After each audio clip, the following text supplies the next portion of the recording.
จรเป็นลูกของพ่อแม่ประสามีส่วนห่วงในสาขาทั่วอาณาให้บริการเป็นห่วงเป็นใยกับทุกท่านสัญจรเดินทางห่วงหนุ่มสาวที่ป้าน้องนางห่วงบ่ห่างด้านความปลอดภัยอย่าได้เกียรติสั่งพวกลูกหลานยามเฮ็ดเวียกงานยามพวกเฮาให้บริการขอทุกท่านจงได้ร่วมมืออย่าหลีกเลี่ยงหนีใบขับขี่บ่มีกันนอกบ่ถือจะแนะนำปรึกษาหาลือ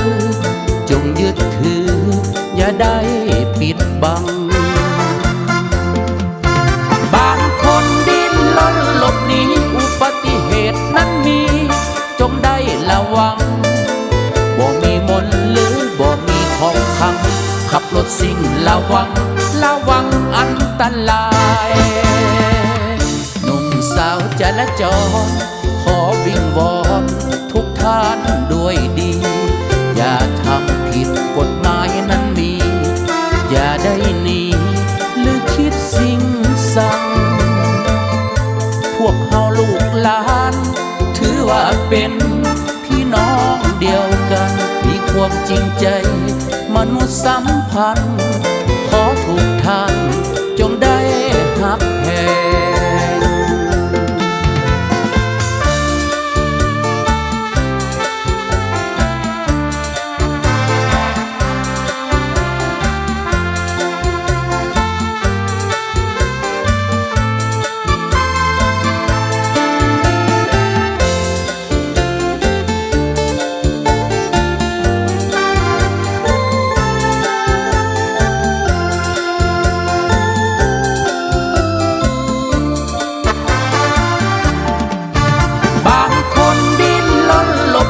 อุบัติเหตุนั้นมีจงได้ระวังบ่มีมนต์หรือบ่มีของขังขับรถสิ่งระวังอันตรายหนุ่มสาวจราจร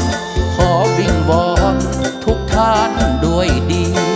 อย่าทำผิดกฎหมายนั้นมีอย่าได้หนีหรือคิดสิ่งสั่งพวกเฮาลูกหลานถือว่าเป็น